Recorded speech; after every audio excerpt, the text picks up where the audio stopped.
Okay, well, welcome to Advocacy in Action, everybody. Just a real quick introduction. I'm Sadie Everett, and I am the director of the Regional Autism Advisory Council. Amanda Tipkemper came to me, I think I don't even know when this started, at the beginning of the year, maybe at the end of last year, and said, Hey, I would really like to create a space where we can offer free advice and information to families, professionals, self-advocates on their rights, the resources that are out there, and just to inform, just to keep informing people of what's out there and what resources can help you navigate the systems when we're talking about disability. And we've had several presentations, or several, I don't know, maybe a handful of presentations already. And I am going to share in the chat as we get going here a link to the RAC web pages that also links to the YouTube pages. And then I'm going to drop a survey in the chat at the end of the meeting so that you can all just give us some tips and also just share what you need to learn about. And we will hopefully deliver on that. So, Amanda, anything else you could add?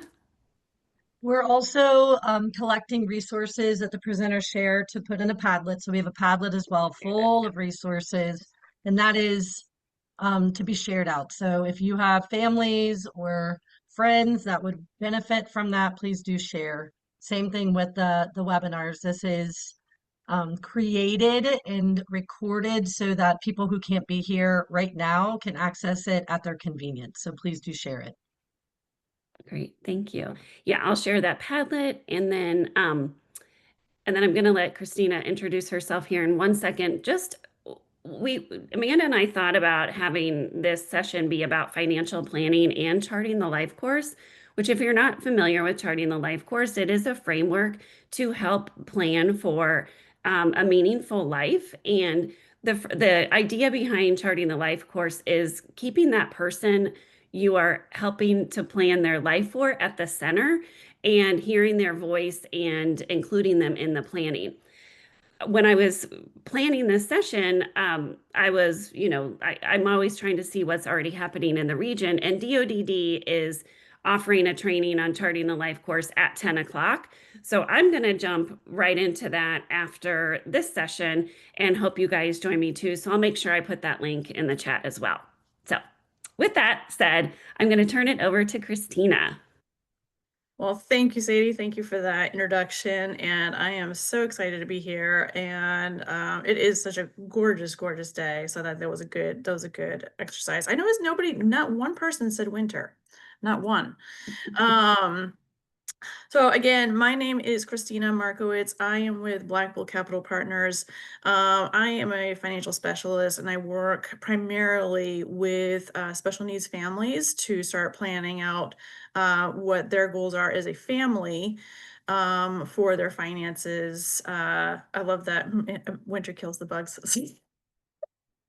Planning their finances to make sure as a family and a whole that all of their needs are getting met, and doing so, making sure that any sort of government subsidies and or taxes, those types of things are being accounted for and thought about ahead of time before it becomes an issue for the family.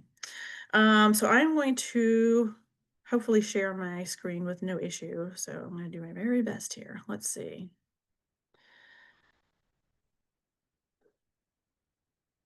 Okay. Let me do the present.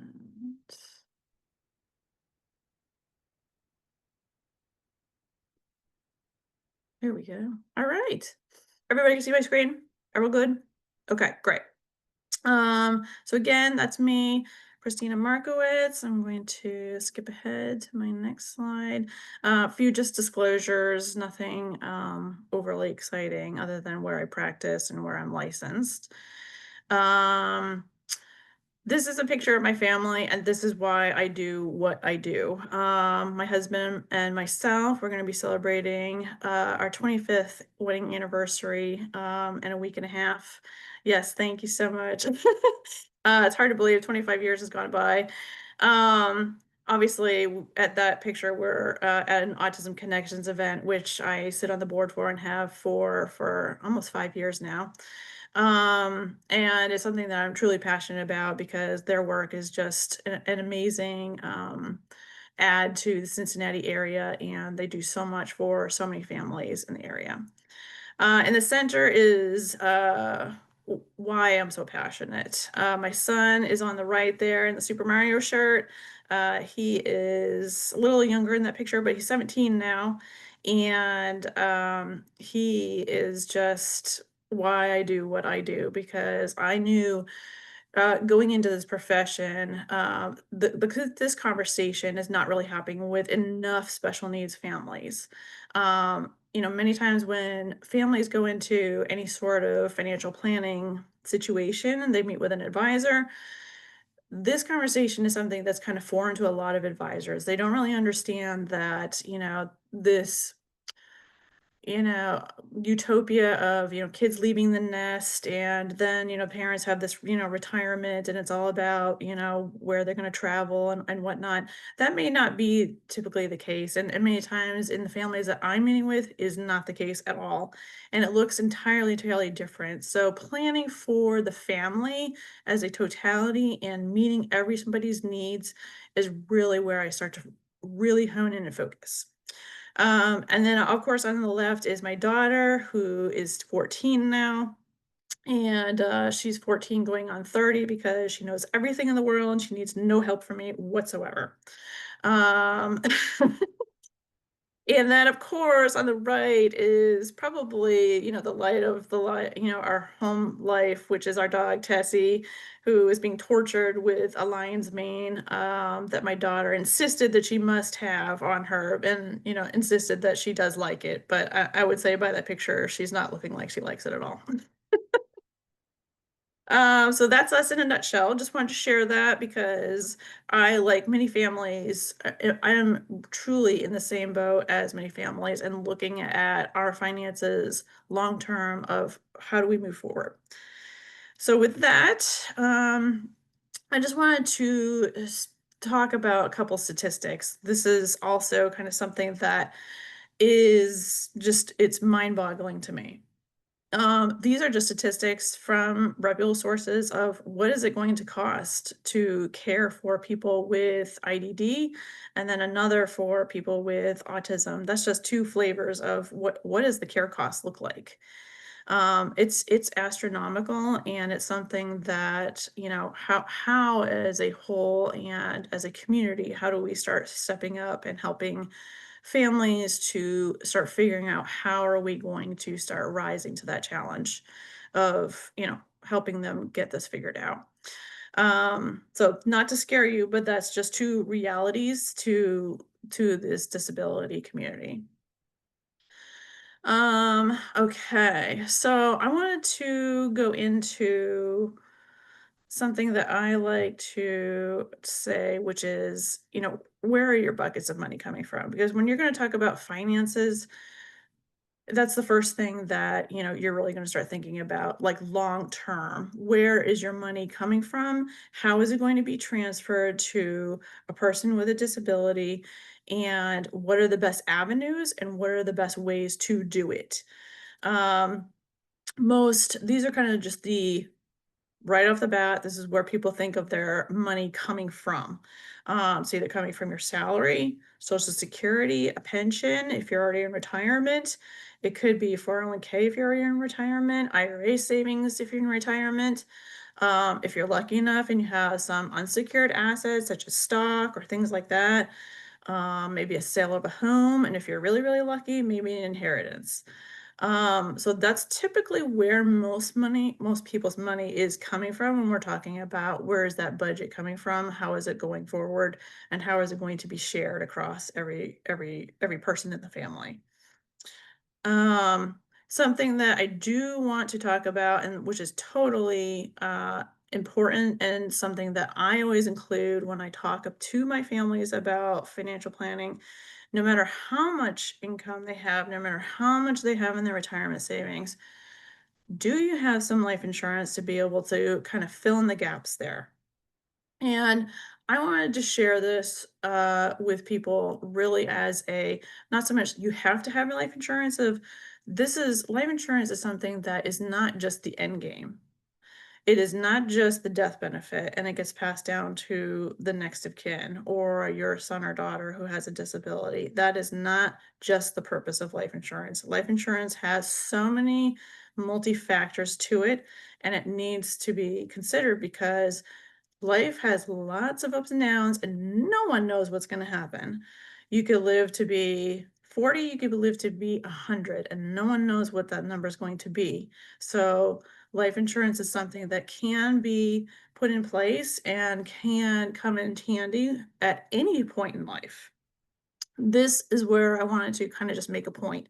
And lots of families come into my office and say, hey, we have enough retirement for ourselves, but my son or daughter also is going to need some sort of care for the rest of their life. And while I'm still living, how am I going to afford my own retirement, plus be able to supplement whatever they're going to need so they can live about as independently as they can? So many times I will suggest that life insurance might be something that they want to think about. And this is why. Um, you can take out a life insurance policy that as it grows, you can take out a income from that policy to be able to supplement any sort of income.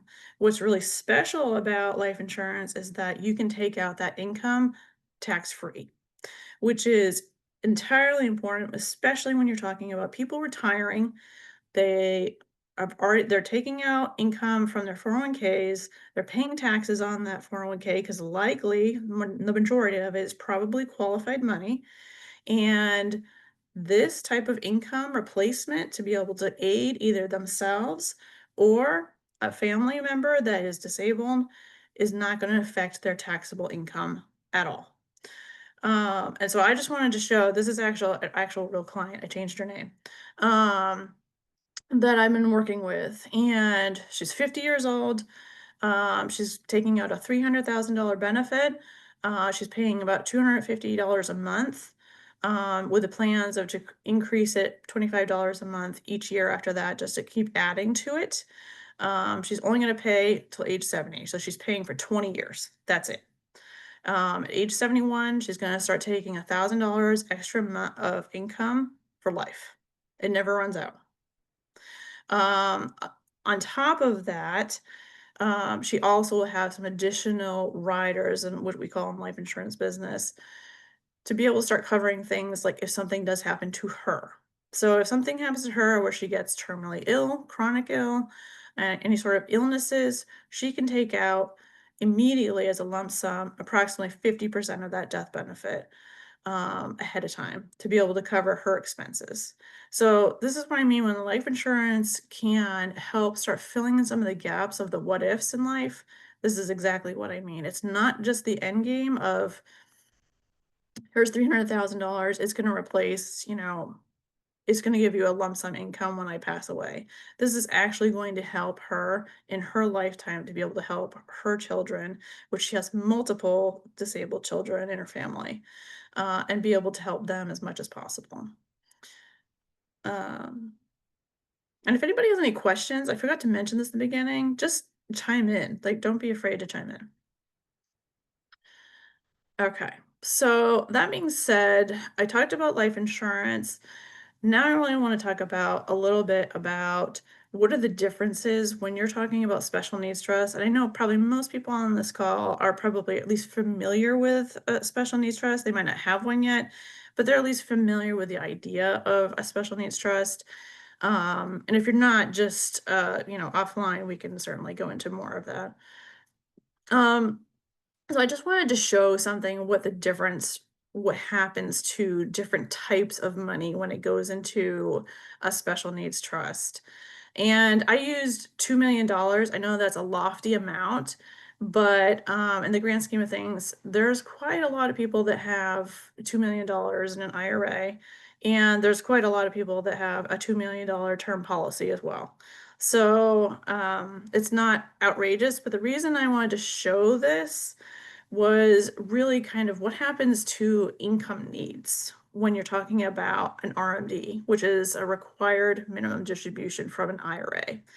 When a parent passes away, and let's just say that the beneficiary of their IRA goes to their disabled child, and it passes into a special needs trust.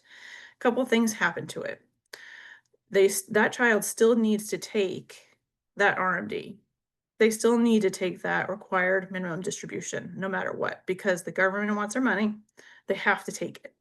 So I just illustrated what that would look like. If they had a $2 million IRA that got passed down to them at age 73, that distribution would look like almost $75,000. It's a little bit more than $75,000. A lot of people with special needs many times don't have a huge income need, but they still have income needs. Many times it's above and beyond what any sort of government subsidy is going to be, but they still have some needs. So let's just assume, and this does happen all the time, let's assume that $75,000 RMD gets placed out, but their income need is only $30,000. Let's just say they need $30,000 for whatever additional housing situation they need, extraneous, living expenses, whatever it is. That extra $45,000 that they have to take, is taxable at 37%. That means 37% of that 45,000 goes back to the government. Plus, any sort of taxable interest gets taxed at their personal tax rate. So, for all intents and purposes, they're going to pay an additional $16,650 just because that money was an IRA and not something else. So I just wanted to kind of just pause there for a minute, because that's a tough pill to swallow, because anybody that's amassed $2 million worked really, really hard for that. And that is hard to really, really swallow.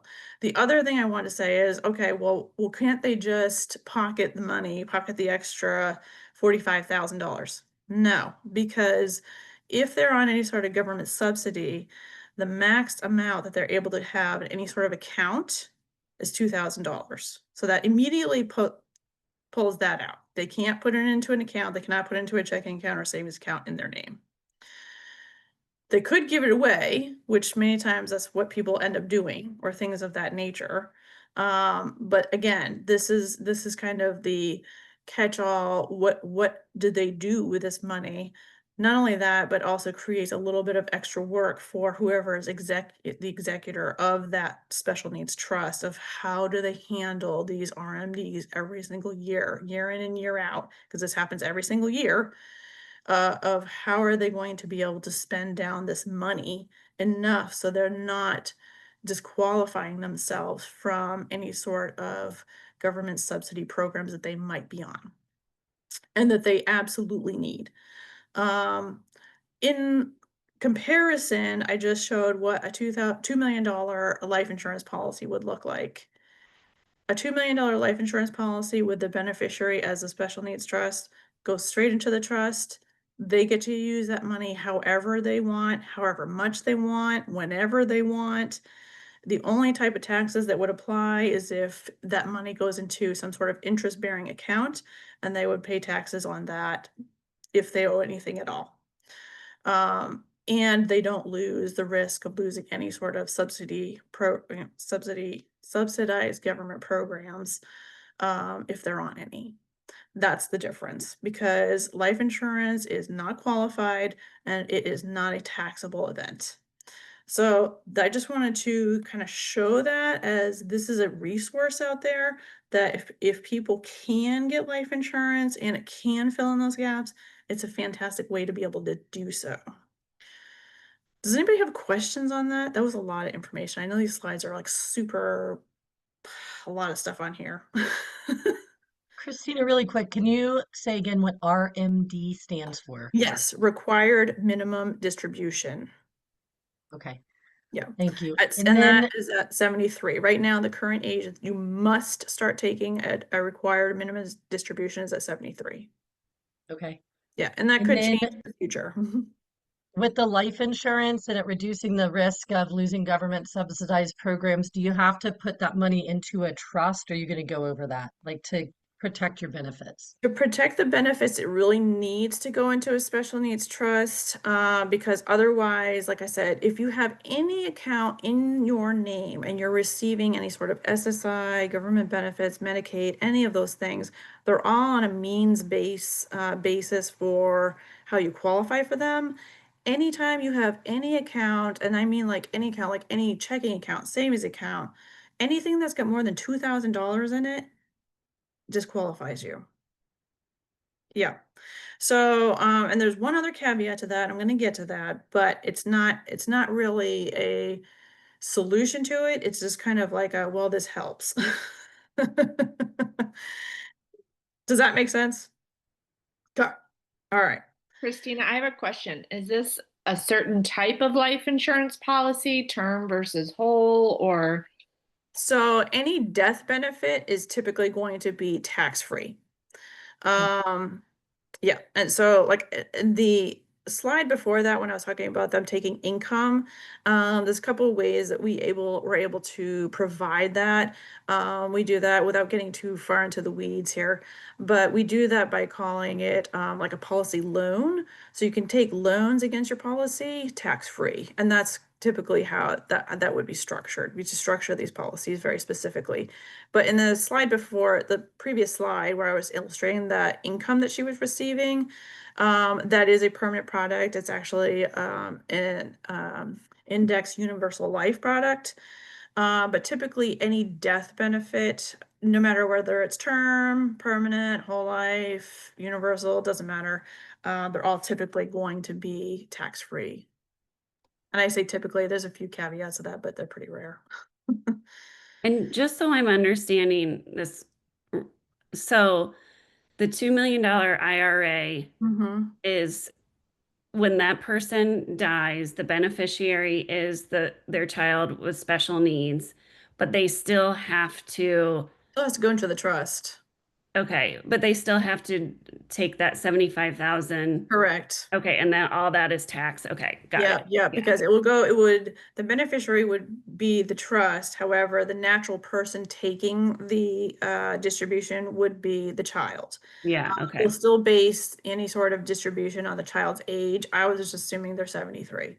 So again, like I was just assuming that was their age. I mean, obviously at any age it's going to be slightly different, but I was just trying to show like this is what it can do okay, at that age, by that time. Mhm. got it. Yeah. Okay, thanks. Good questions. Good questions. I know that was a lot because I'm like, how do I illustrate all of this on this just slide? And this was already so a lot. My compliance team was like losing their minds over this. Okay. So again, I wanted to talk about a little bit more about trust because we talked about them briefly. Special needs trust, what is the difference? What are they designed to do? They're designed to provide, benefits to special needs without making them ineligible for public assistance. They're able to do that because of the specific language they have inside of that trust contract. Um, they're a little bit different than like a living trust. A lot of people have like family trust, things like that. They are different than that. That is not the same thing. They do need to have specific language that makes it so that they do qualify for that public assistance. I'm not an attorney. I'm not going to get into the legal jargon, but I do know for a fact that that is the difference. And there are specific special needs trusts that do need to be opened. So that way they have that language in there. They are designed to supplement assistance programs.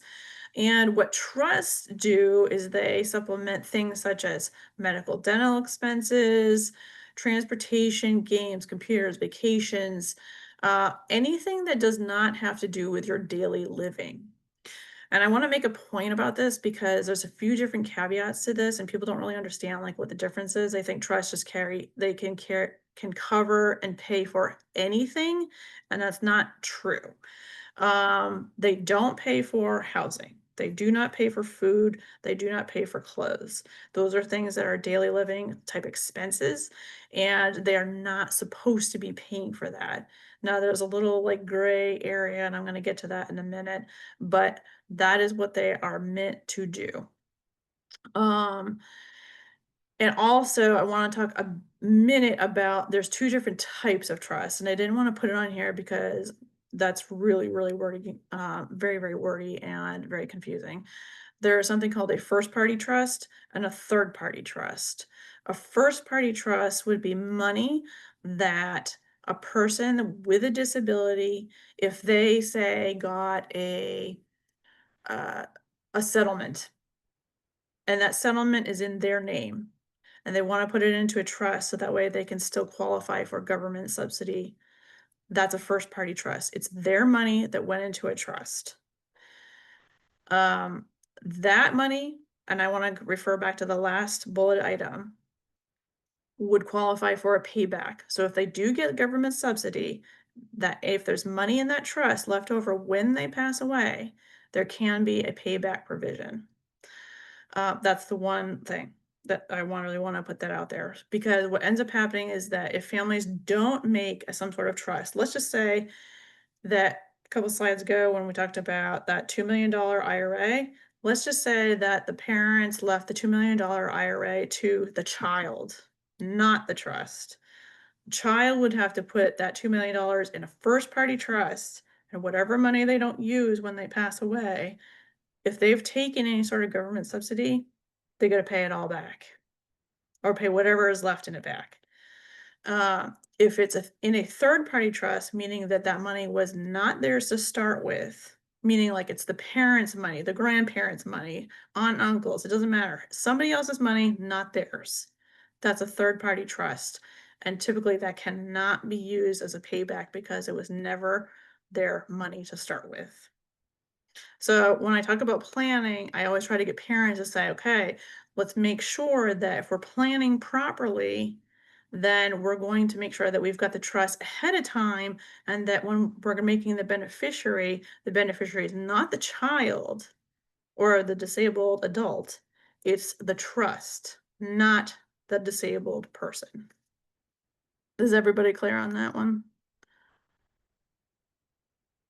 She's saying no. What are you going to question on, Amanda? No, nothing. Okay. I don't have a question. I just have always found trust to be a little overwhelming, you They know? can they can be, but I think once you start breaking it down of like who owns what, then it starts becoming very, very clear when you start thinking account wise, like accounts each have a title to it of who owns the account. And then it starts making sense of like the layers of like who owns what, how does it get passed, and who is the rightful owner to that account, essentially. But yes, you're right. It can be quite confusing. So we can sit down sometime. Well, I think about like the person who's in charge of like overseeing the trust. Are you going to get into that and like what that role is and how to identify I who that person is, you I know? don't get into that, but I can speak briefly on that. I mean, you're talking about the executor of the trust, Yeah. because when you're creating a trust, you are going to select who is going to execute that trust when you pass away, because typically, and this is exactly how mine and my husband's special needs trust works, is that for my son, we have one. Right now, we're the trustees of the trust while we're still living, and then we've selected somebody in our passing that is going to take over, and they're going to execute and be able to deliver the funds to my son, as it is described in the trust. So So there like is in a situation where parents are divorced, they could even identify maybe an outside neutral party to be the absolutely, and executor. they should, and they Okay. absolutely should. All right. Yes. And sometimes, I mean, it can be even, that's why there is such a thing as like bank and trust. There's trust companies that can do it for them, because if there isn't somebody that can do it, then they need to have some sort of outside source that is going to be on the hook to do it. Yeah. Good question. Okay. So I know I've talked about the trust. I do want to talk about ABLE accounts. So if people are not familiar with ABLE accounts, in the state of Ohio, each state is allowed to enact an ABLE account. In the state of Ohio, it is called Stable. So if you're familiar with Stable, that's what an ABLE account is. That's just the federal name for these types of accounts. Just a quick overview, and I want to kind of talk about the differences between what an ABLE account can do, what a trust can do, because there's a lot of overlap and there's a lot of things that they both can do, but they can't do the same thing. So right now, excitingly enough, it used to be that the eligibility had to be able to get an ABLE account, you had to be disabled before the age of 26. I just read that that is being expanded to 46 in 2026. So that is exciting news. Because I know a lot of people, they become disabled later on in life and then they are not able to get these accounts, which is not fair because they're very, very helpful for people with disabilities. Right now in 2025, contribution limits is $19,000 you can add to it per year. You can move money around between a 529 account and this. Some people, because they are typically tax code wise, this on the same platform. So if you've already started, say, a 529 account, a college savings account for your child, and later on down the road, you find that they're disabled and you want to start moving money to an ABLE account instead, you can do that. It just would have to be $19,000 moved over per year. So that way it would just be moving apples to apples. Again, this talks about, being able to have that limit in there, grows tax-free, which is also nice. And the withdrawals are also, there is some taxes that can apply to any sort of withdrawal, but it grows tax-free, just like a 529. Also want to mention that you can grow it up to, I think it's somewhere, it might be more than 400,000, but it's at least 400,000 is the limit you can grow it to. However, the first 100,000 is exempt from that Social Security $2,000 individual limit if you're taking any sort of government subsidy. So, and that's that means testing, like you can't have more than $2,000. So if you have more than $100,000 in an ABLE account, then they're going to means test you. If it's under 100,000, you're still fine. What it does cover is a lot of the things that the trust does not. It covers housing, education, transportation, medical care, assistive technology, legal services, and everything else. So this covers the things, some things that the trust cannot. Now, there's a little gray area in there, is that you can legally move money from a trust to an ABLE account. And that's being able to pay for whatever you like. So I don't know why they do it. I don't know why they allow that. I don't know why that they make so many stipulations on the trust, but they do. So if for some strange reason money needs to be moved over so that they are able to afford housing and the majority of their money is in the trust, and I would highly suggest the majority of people's money is in the trust, this is how you can somewhat get around that caveat of who gets to pay for what. I know I've talked to people in the Treasury Department for a long, long time, and ABLE accounts, pretty much if the expense is going to be aiding the person with a disability or helping them in any sort of way, including a vacation, they can use the money for that. I mean, they're really, really not super strict on what type of expenses that this money gets used for. If it's aiding the person with a disability, it can be used, is essentially what I've been told. Important considerations. Also, This is why I say to people, do not use this as an investment account. It is an investment account. Do not use it as an investment account because of this very thing at the very end. It also can be used as a Medicaid payback. So if your loved one is using Medicaid, SSI, anything like that, they can take out money after they pass away. I don't know how often they do that, but they can. They're allowed to do it.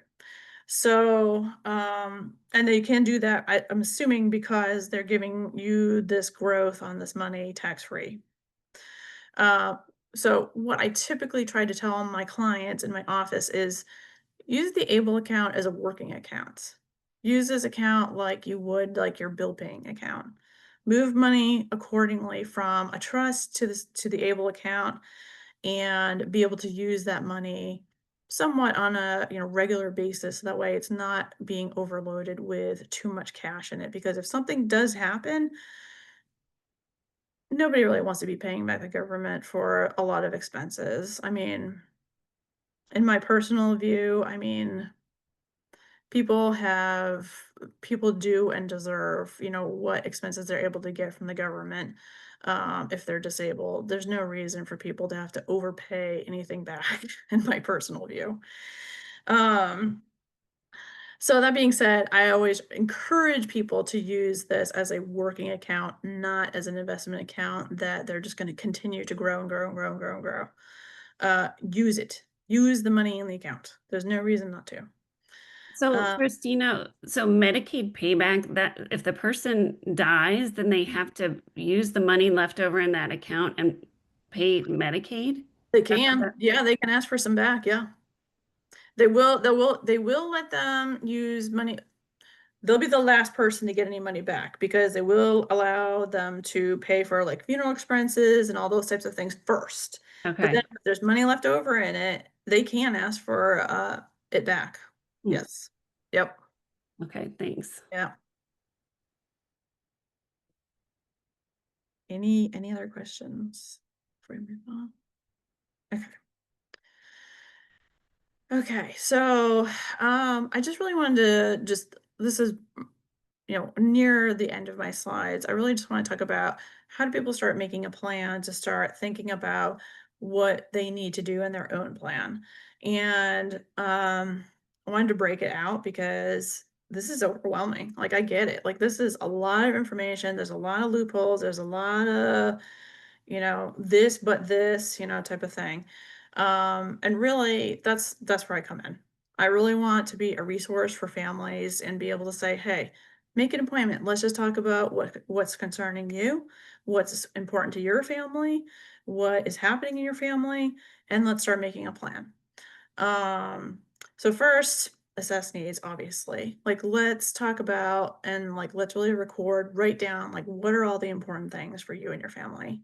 And I think this really goes really perfectly into charting the life course because this really is the cornerstone of what they talk about is really starting to assess needs and start finding the strategy that's going to work for your family.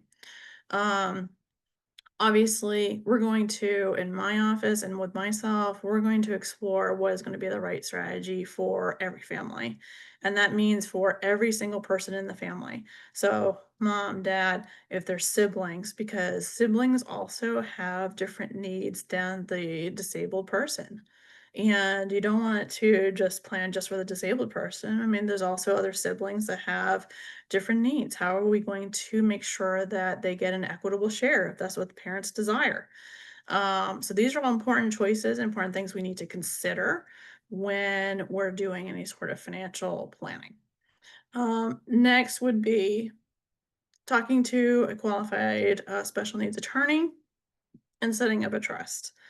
Um, I have several that I work with. I can certainly give some names, numbers, and more than happy to work with any single one of them. I mean, there's so many great ones in the area. I mean, they work tirelessly and they're fantastic. They're a wealth of knowledge, but they certainly can help delineate what's going to be the most appropriate trust strategy for you and your family.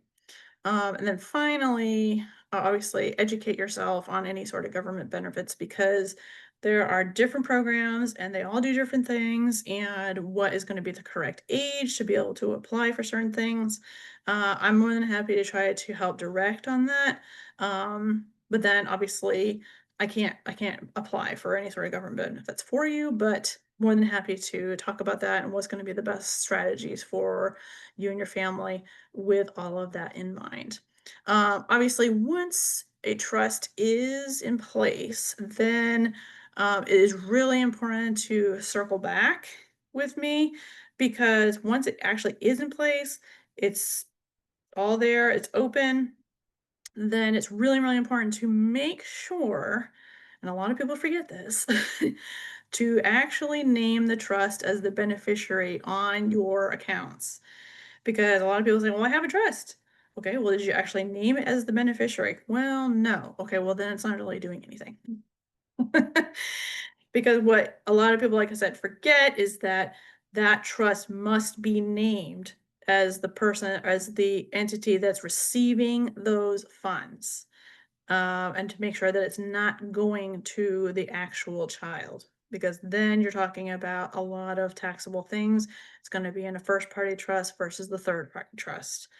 So I always make sure that when I'm working my families that I say, please, please, please, let's not forget to meet once the trust is in place, to make sure that all accounts have the correct beneficiary and are titled correctly.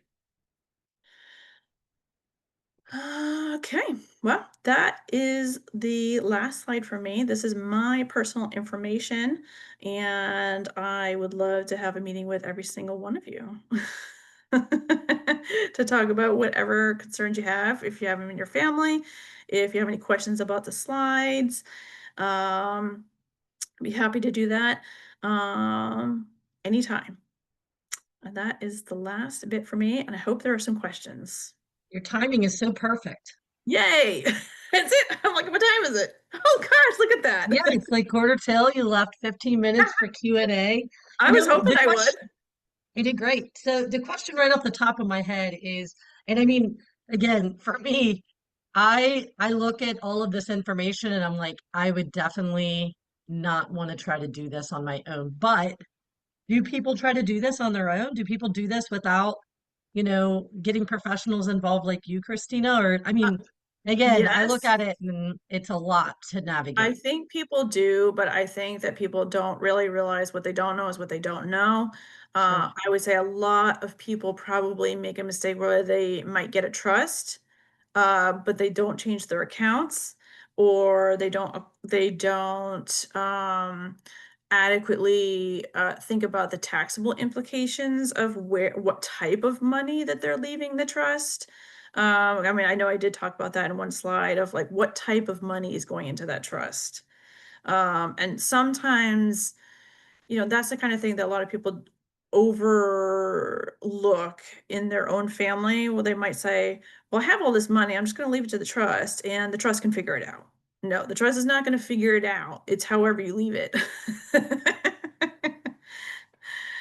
So that's kind of where I come in to kind of have a very sharp eye looking at this and saying, this is the implication of this. This is how much money you're leaving this. Do you actually want this? Is this what you're wanting? Do you want your other children to have maybe nothing?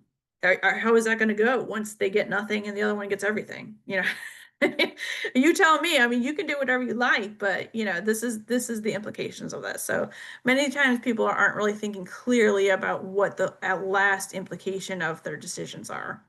So yes, you can do it without me, but you might make some mistakes and there might be ruffling some feathers after you're gone.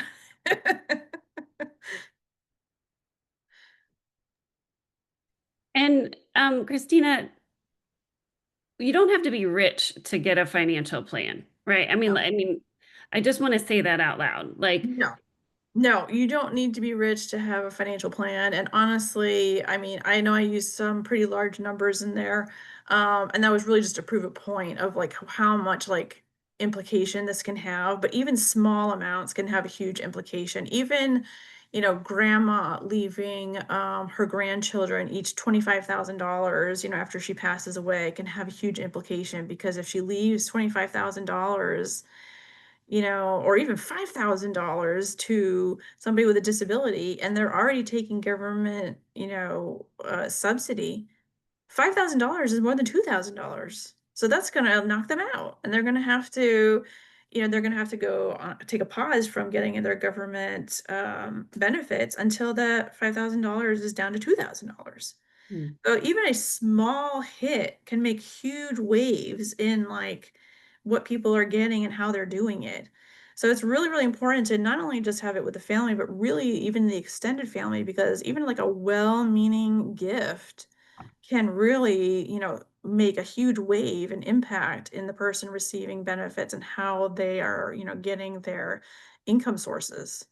So it doesn't take a lot. It just takes a lot of conversation to make sure that everybody is on the same page.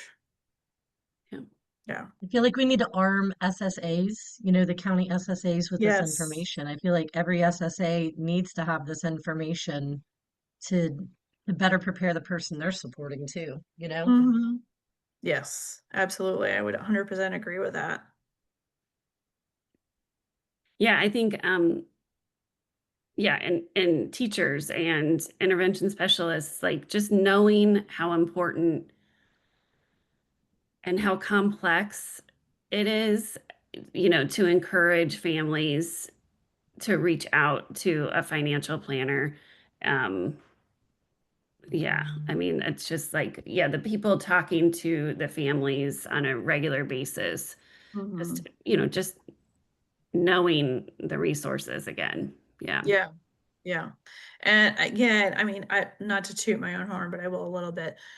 I mean, there's a lot of financial planners out there. Not every financial planner knows right. this information really intimately. I mean, they might know a lot about wealth accumulation or how to grow it, but they don't really know this side of it. They don't really know the implications of what government subsidy is going to be. They don't know the implications of what the different types of trusts are. So it's really important to make sure that whoever you work with, doesn't have to be me, but I hope it is, um, that they really know that information well, and they're giving you good advice on it. Yeah. Yeah.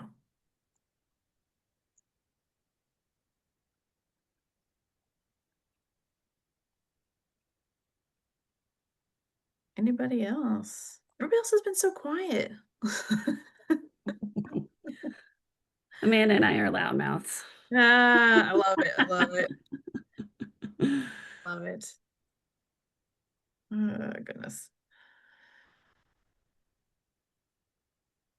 Well, if no one has any more questions for Christina, I have dropped in the chat um, what the RAC website that has links to a lot of different resources. Also, the Padlet that has links to many, many resources. We'll put Christina's slides in there so you have access to the information and also her contact information. And then I dropped in the chat the survey just to give us a little feedback. And then I'm about to drop in the chat to the Charting the Life course training that's happening at 10 with DODD. And I just need to find that really quick. Let's see, where is it?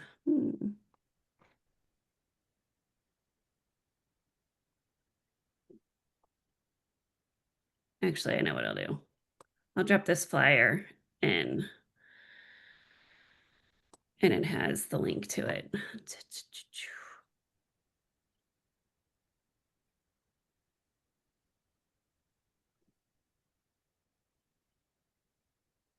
There we go. All right. Anything else? Our next advocacy in action will be on September 25th At 11:30. at 11:30. We will be informing you of the topic, and then we do have the topic, or at least the presenter for October, in honor of um, employing people with disabilities. We have Elizabeth Wheatmartian from Ocali presenting on all of the tools that they have to support people with disabilities in the workplace. So definitely tune into that one. And again, the cadence of these are the fourth, is that right? The fourth, Mhm. yes, the fourth Thursday of the month, and we alternate the times from 9, 11:30, and 5 p.m. So all of that is on the website. Take a look at that. And if you have any questions in the meantime, please reach out to me at rac_cincy@uc.edu. I'll throw that in the chat. I have a huge event coming up. I'm going to plug it really quick on September 19th, the RAC Training Institute. Please come, please attend. Lots of information on the website. It's a great lineup of presenters, and it should just be a great day of connecting and learning. So definitely, I hope to see you Is that in person or? in person on Sure is. campus at UC. Mhm. Don't Hey. worry, everyone, it's okay. You can navigate UC's campus. I promise. I have I love lots it. of maps. I'll give you my cell phone. I will walk you into the building. All right, I definitely Um, want to come to that. Yes. That'd yeah, would love to see you. Okay, be great. great. Awesome. Well, Sadie, thank you so much for having me. I had a great time, and I'm so happy that I had such a good crowd. This is great. Thank Thanks you for for sharing, sharing. Christina. This Yeah, is no really problem. helpful. Good. Have a great day, everyone. Thank you. Thank you.